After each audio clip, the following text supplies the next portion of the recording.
उपस्थित सभी सेवक, बाल मित्र, कार्यकर्ता सभी को मेरा नमस्कार। नमस्कार।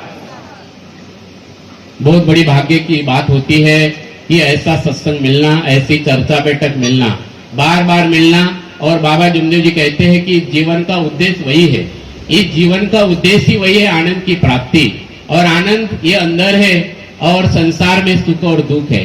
बाबा कहते हैं कि धरती पे हम फांसा लेकर आए, बोले सबके गले में फांसा लेकर आए, बोले जन्म ही मनुष्य जन्म ही फांसा लेकर आया, बोले। और इसलिए हमारा जीवन भगवान के कारण, भगवान के सिवा तैर नहीं सकता, बोले। भगवान का हमारे जीवन में होना बहुत जरूरी है, बोले, क्योंकि जन्म उसने दिया और मृत्यु भी वही देने वाला है, बोले। तो इस बीच में जीवन जो जीना है वो हमारे मर्जी से नहीं, तो मरे या जे भगवत नाम पर, यह ऐसा सत्य तत्व बाबा जुमदेव जी ने हमें दिया है। तो आज योगायोग से मुझे गांव में एक काम था और हमारे बालक भाव की भी एक आज 90 हवन की पत्रिका आई, तो योगायोग आ गया कि मेरा काम हो गया। और मुझे ऐसा लगा कि नागपुर पहुंचने के बजाय यहाँ चर्चा बैठक कर लेते हैं और आगे बढ़ेंगे हम। तो बड़ी भाग्य की बात है और ये जीवन हमें बड़े भाग्य से मिला है। तो ये जीवन जब भाग्य से मिला तो बाबा ने हमें जो तत्व दिया है पहले दिन, मरिए जे भगवत नाम पर। तो मैं जहां रहता हूं मेरे कॉलोनी में एक परिवार में डेथ हुई। तो डेथ होने के बाद आपको पता है कि नेक्स्ट डे उसकी जब मैयत निकलती है तो हमारे शहर में, वैसे मैयत में बहुत कम लोग रहते हैं, जहाँ बड़े बड़े लोगों की मैयत होती है।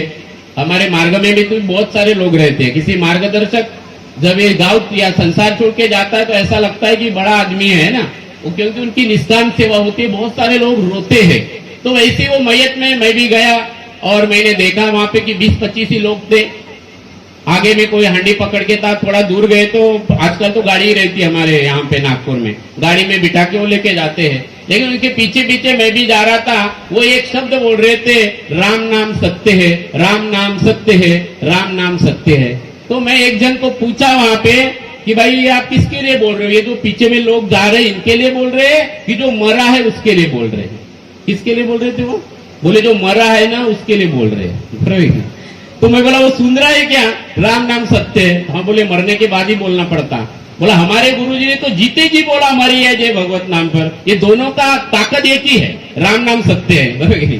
वो मरने के बाद बोलते हैं और हम रोज बोलते हैं, बार बार बोलते हैं, मरते दम तक बोलते हैं, जंगल में रहते तब भी बोलते हैं। क्या बोलते हैं? मरिए जय भगवत नाम पर। बाबा हनुमान जी, बाबा हनुमान जी, बाबा हनुमान जी। तो बाबा ने हमें जीते जी मुक्ति का रास्ता बताया। मरने के बाद कौन सुनता है राम नाम सत्य है? क्या पता हो मरे हुए बाद, ये पहले ही बता जाए उसको, पहले अगर बता जाए राम नाम सत्य है तो मुझे लगता है बाबा कहते हैं कि अगर आज हमने औरों को शांति दिया, बोले, तो अंतिम समय हमें भगवान शांति देगा, बोले। बरोबर। तो आज शांत होना जरूरी है, आज आत्मा तृप्त होना जरूरी है। तो हमारे जो तत्व शब्द नियम है ये आत्मा तृप्ति के लिए है, ये आत्मा की भूख है, ये आत्मा की भूख है, ये आत्मा की तृप्ति है। और इसलिए इस बैठक में आना चाहिए बार बार कि ये नशा आपको लग जाए। ये चर्चा बैठक नशा है। ये हेड़ाऊ जी, क्षीरसागर बाबू, नहीं तो क्या इनको भी रिटायरमेंट हो गया, इन्होंने आराम करना चाहिए। हमारे तापेश्वर जी वैद्य, इनको इतने काम है, मंडल में भी आज संचालक भी है, वो राजकारण में रहे, लेकिन उनका रस बैठक में, भगवत कार्य में। हमारी है ठौकर जी है, तो ठौकर जी आप देखो, इनकी इतनी उम्र है, उन्होंने ये उम्र में तो आराम करना चाहिए, उन्होंने अपने बच्चों को अच्छे संस्कार डाले, लेकिन इनको आज भी वो तड़प है और नशा लगे इनको। ये बैठक के बिना रह नहीं सकते। डॉक्टर साहब, वो डॉक्टर जरूर है, लेकिन उनको जीवन का असली रास्ता भी पता चला। उनका एक एक शब्द आज जो उन्होंने बोला है वो अमृत है, बिल्कुल अमृत है। और यही असली ज्ञान है।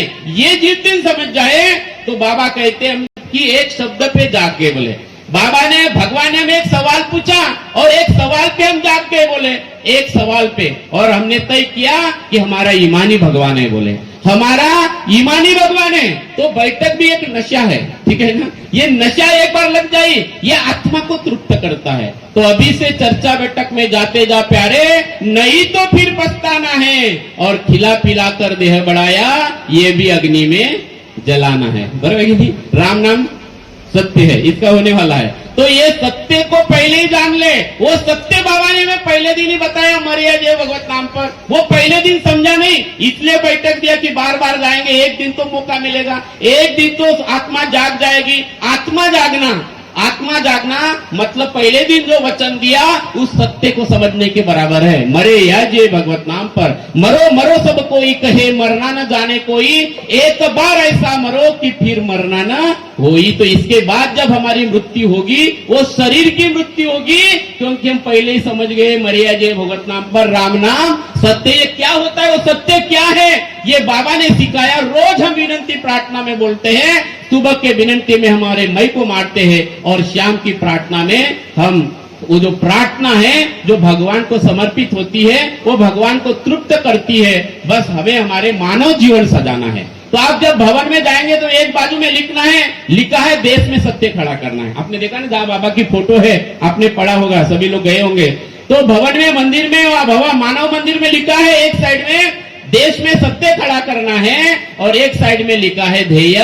वो सत्य खड़ा वही तभी हो सकता है जब हम मानव मंदिर सजाने के ऊपर काम करेंगे। रोज रोज अपने आप में बदलाव, आज जो है वो कल नहीं, रोज। और इसलिए छोटी छोटी चीजें, हमारी संगति कैसे होना, तो शक्ति के साथ रहना है, फिर शक्ति को साथ में रखना है। इसलिए 3 शब्द बाबा ने दिया कि हमें भगवान के संगति में रहना है। तो हमारी दृष्टि, डॉक्टर मानकर जी ने बताया कि एक लक्ष्य, एक चित्त, एक भगवान। तो ये भी मौका है जो 2 घंटे की चर्चा बैठक है। हमारे शरीर को, हमारे जो मन है, चित्त है, बुद्धि को है, इसको एक लाइन में लाने का है ना, एक लाइन में लाने का ये सही मौका है। एक लक्ष्य, एक चित्त, एक भगवान। ये चर्चा बैठक को अद्भुत पाठशाला है कि आप डूब जाओ। ये मार्ग डूबने का है, ये मार्ग खोने का है। क्योंकि बाबा कहते कि पाने वाला ही खोएगा और खोने वाला ही पाएगा बोले। तो हम खोएंगे तो बाबा ने इतना भगवान, बड़ा भगवान पाया। तो बाबा का त्याग, जिसे हम महान त्यागी कहते हैं, बाबा को सिर्फ त्यागी नहीं कहते, क्या कहते हैं हम? महान त्यागी। तो महान त्यागी बाबा जुमदेव जी कहते हैं। तो इस सत्य को हमें समझना है। तो ये जो चर्चा बैठक है, तो हमारी संगति कहाँ है ना, किसके साथ है? तो राजा के साथ राज्य करना भी बुरी बात है, न जाने कब रुला दे ना। कितना भी बड़ा पद हो, अगर विचार सही नहीं है, उन्होंने कहा है मानकर जी की विचार शुद्ध होना। क्योंकि बाबा जुमदेव जी कहते हैं, बाबा जुमदेव जी कहते हैं कि मुझ में भगवान, तुझ में भगवान, उसमें भगवान, उसमें भगवान, सब में भगवान है बोले। लेकिन भगवान को पटेंगे नहीं, भगवान को पटेंगे नहीं, पसंद नहीं है, ऐसे विचार नहीं है। भगवान को पटेंगे, अगर ऐसे विचार नहीं है तो अधोगति है बोले, गति नहीं मिलेंगी बोले। तो जीवन को गति कब मिलेगी? तो अच्छे विचार, शुद्ध विचार, तो परमात्मा को और मरे जय भगवान नाम पर। तो बाबा कहते कि जब सेवक की दृष्टि भगवान के ऊपर होती है बोले, और भगवान की दृष्टि तब सेवक के ऊपर होती है, और तब दुष्ट बुद्धि का नाश होता है बोले। दुष्ट बुद्धि का नाश होता है और फिर विचार शुद्ध होते हैं बोले। ये बाबा का मार्गदर्शन है। तो बाबा का मार्गदर्शन में वही समझा रहा है। और ये विचार अच्छे होने के लिए हमें अच्छी संगति, इसलिए राजा के साथ कितना भी बड़ा पद क्यों न हो, कितना भी बड़ा किसी के पास धन क्यों न हो, है ना, बड़ा राजा क्यों न हो, राजा के साथ भी राज्य करना बुरी बात है, न जाने कब रुला दे। लेकिन अच्छे सेवक के साथ, अच्छे सत्संग में जाने वाले, भगवान से संबंधित सेवक के साथ भीख मांगना भी अच्छी बात है।